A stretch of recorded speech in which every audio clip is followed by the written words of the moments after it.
All right. Since we are live, salute to the mighty ldbc. Much love to the chat. Those of y'all that's in the building early, smash the like button as you come on in. I say smash the like button as you come on in. We're going to talk some NBA basketball right now. Share the video and spread the word to the ends of the earth. 78 Sports TV is live. You dig? All right. Let's talk about it, y'all. So, today we're going to be discussing a few things. One,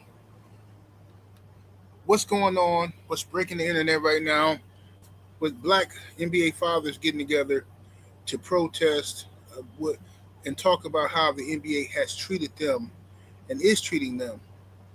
We're going to talk about that. And we're also going to talk about my brother Russell Westbrook. First and foremost, let's deal with Russ. Russell Westbrook, one of my favorite players of all time. I'm an effort guy. I'm real big on effort. As a man, I respect effort. I respect any man that get up every day and try. Whether you succeed or you fail, I respect any man that get up every day and try and give maximum effort.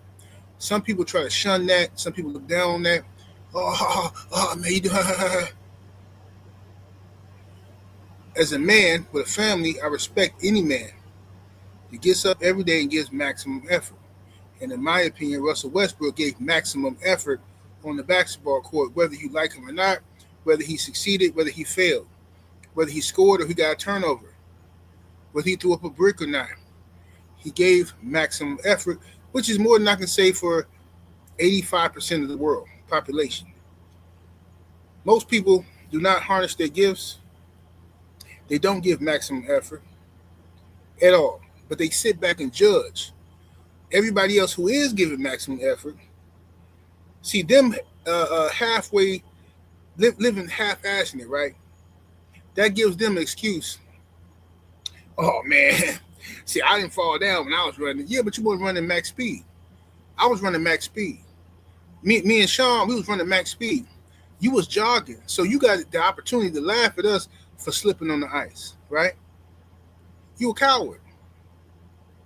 And that's how I feel. I give this example all the time. Russell Westbrook is the guy at your job who comes in the morning. He's the first one there, and he's the last one to leave. But he makes the same amount of money everybody else makes. But because he works so hard, he's a threat to you. You feel like his hard work and dedication is an embarrassment to your laziness.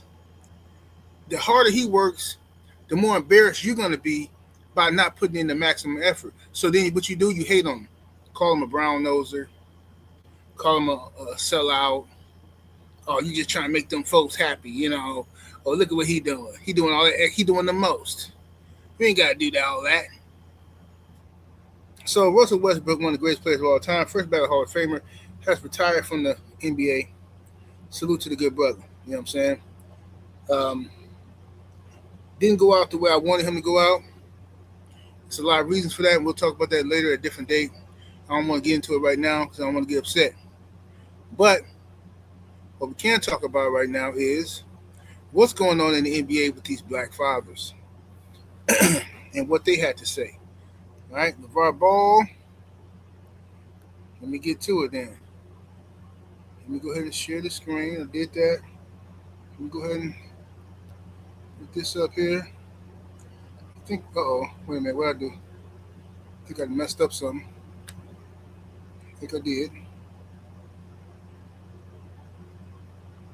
The NBA, they try to act like they're the fathers. I saw dads crying because of that situation. How do each one of you guys feel about the way they want to divide you guys from your son when you get to that success? Wow. I've seen it when it started with the draft. Mom got interviewed and sitting right next to it. Nothing was asked of me. We know what it took for us to get our kids there. And if stuff like that is going to break me, then I don't need to be around. It's messed up, but I know my son, how much he cares and loves me. And he knows what we've been through. As long as that matters, I'm good. You wait. I had a hard time when my son first went to the league with them trying to separate the players from the dads or the families. And what I try to do is I try to instill what I learned from my situation is sit back back and let them mature, and then, everything will work out. If you look at any of these superstars, who it's been given, from D Rose not talking to his parents to Kobe not being able to talk to his parents. So you're going to go through that. That's why I asked you that. There's nothing you can just dodge. The NBA. All right, so y'all heard that. That's black fathers telling you how it is. Let me see what this is. I don't know what this is. Let me see what this is. The athlete black man, and this is a very relevant archetype these days. Wait a minute, this is somebody else's podcast. I don't want to play that brother podcast. But regardless, let's just cook on what we cooking on. Let's just deal with it. Deal with it now. Jason Tatum's father speaks out on the NBA single mother narrative. Says dads are being pushed out of the picture. And these are facts. And we've been talking about this for a while now. The NBA, they try to act like they're the fathers. I saw dads crying because of that situation. How do each one of you guys feel about the way they want to divide you guys from your son when you get to that success? Wow. I've seen it when it started with the draft. Mom got interviewed and sitting right next to it. Nothing was asked of me. We know what it took for us to get our kids there. And if stuff like that is going to break me, then I don't need to be around. It's messed up, but I know my son, how much he cares and loves me. And he knows what we've been through. As long as that matters, I'm good. You wait. I had a hard time when my son first went to the league with them trying to separate the players from the dads or the families. And what I tried to do is I tried to instill what I learned from my situation is sit back and let them mature, and then everything will work out. If you look at any of these superstars, who it's been given, from D Rose not talking to his parents to Kobe not being able to talk to his parents. So you're going to go through that. That's why I asked you that. There's nothing you can just dodge. The NBA, Okay, so let's talk about it then, y'all. Let's talk about it. Let's go ahead and cook, shall we? Let me fix this.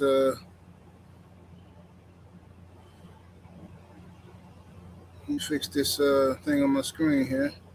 There we go. All right. So this is what's going on, y'all.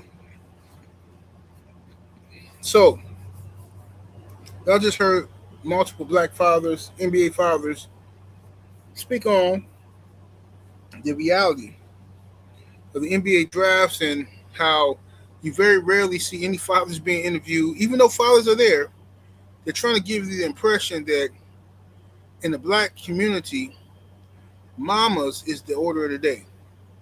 They really try to push this agenda that fathers aren't there. Now, mind you, I'm a I ain't gonna say stay at home because I got my own business, but I'm a hands-on father, right? I take my kids to school, pick them up from school, okay?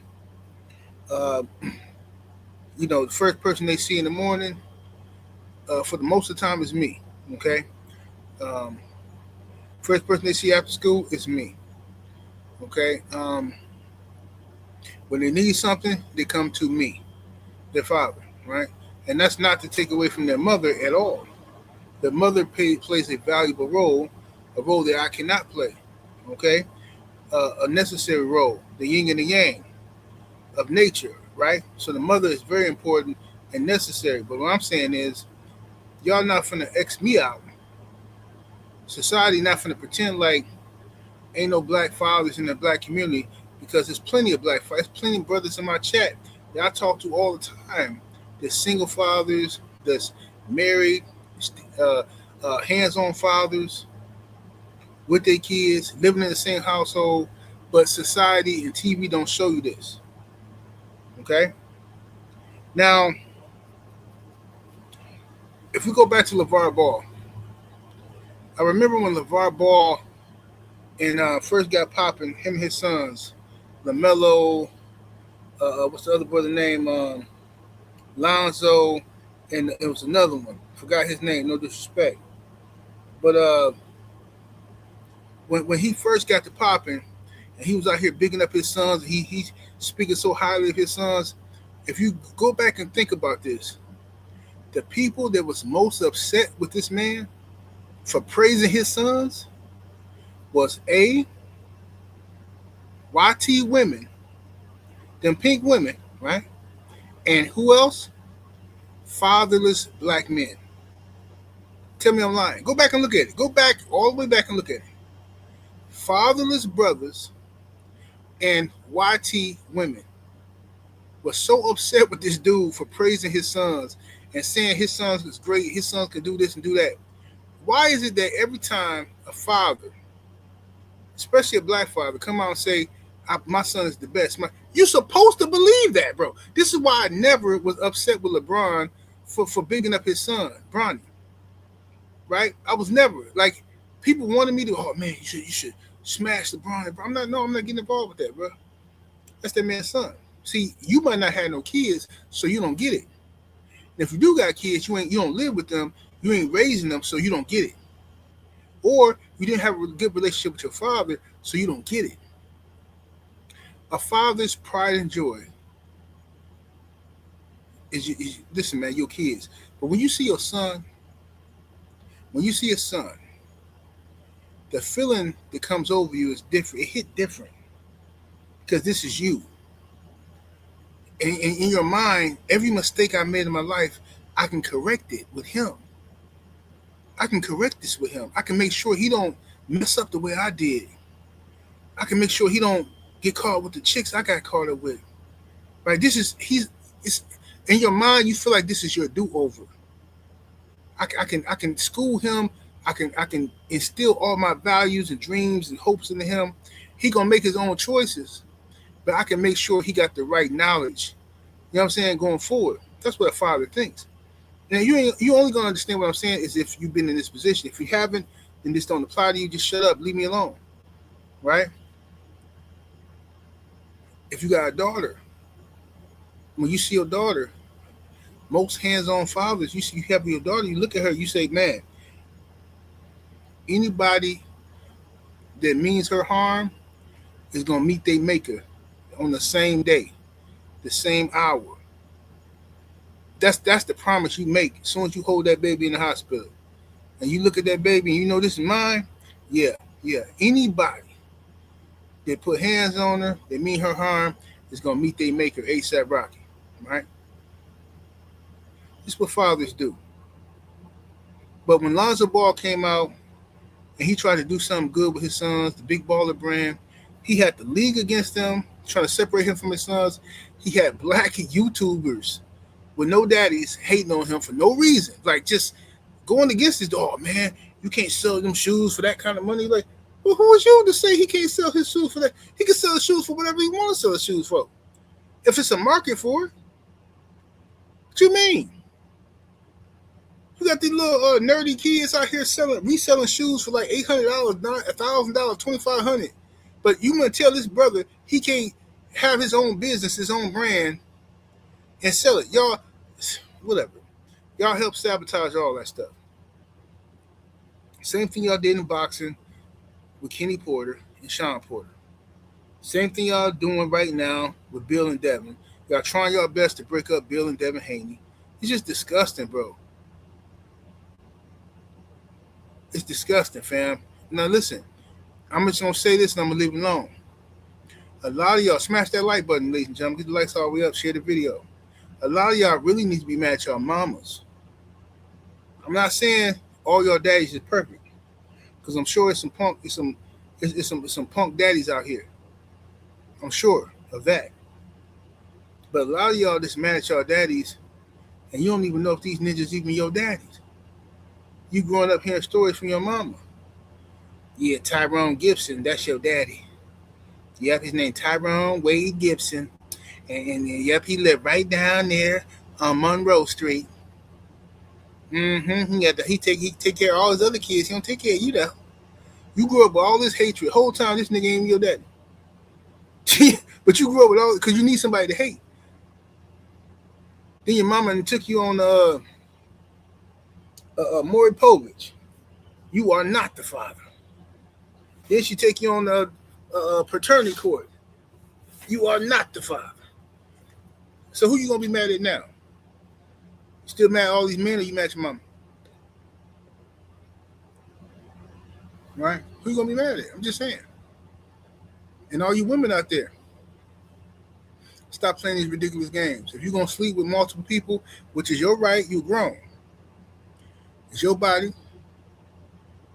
You know what I'm saying? So if you're gonna sleep with multiple people, multiple partners, then you have to be responsible enough to know who you're sleeping with, and if you're using protection, and if you end up pregnant, you gotta be adult enough not to be like, you know what, I like him more than him, so I'm just gonna say he the daddy.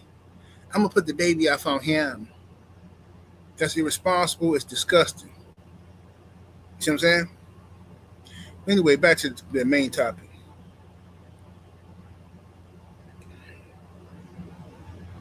The NBA and the Zionists, they run it, continue to try to portray black folks in this light of being irresponsible, childish, you know what I'm saying, people. Oh, you can't trust a black man. You know you can't trust him to be no father. He gonna get the ripping and running. He gonna run the streets. He ain't gonna come home. He gonna have five different families. But they won't tell you how they set up a welfare system purposely to destroy the black community. But see, the crazy part is, a lot of our people don't want to accept that.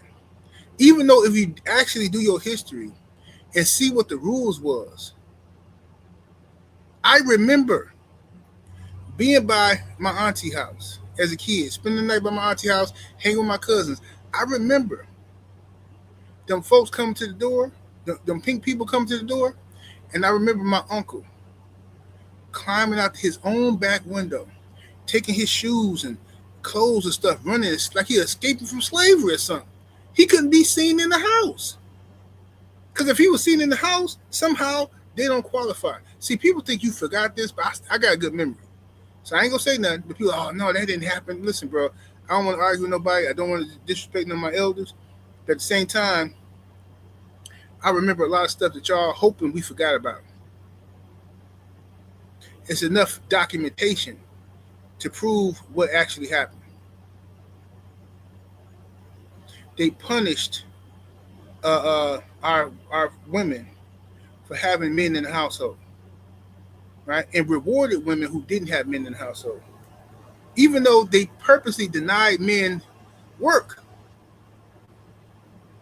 They said if you got a man in the house, he need to work. See the scam? But these are the people y'all vote for. Every 4 years, y'all vote for the same people and then want to make excuses of why you do it. I don't like neither one of them. I don't like neither one of them. And I don't care what y'all say. Left wing, right wing, same bird. No, that's not true. Yes, it is. You know what I'm saying? Be mad then. See, the problem is you got comfortable on one plantation versus the other. But you should be comfortable with being free. I'd rather sleep in the wilderness. I'd rather sleep inside of a hollow tree than to be on somebody's plantation sleeping in the bed. How about that? I know you don't feel me. I know you don't feel me. Nah, not me. She might as well give me a shot of that whiskey. And I get to sleep in the attic and get me some hog maw, some pig feet, and shit, I ain't sleeping in no wilderness. I know you won't. Because the wilderness means freedom. Means you got to depend on yourself. But let me stop talking. I'm talking too much now.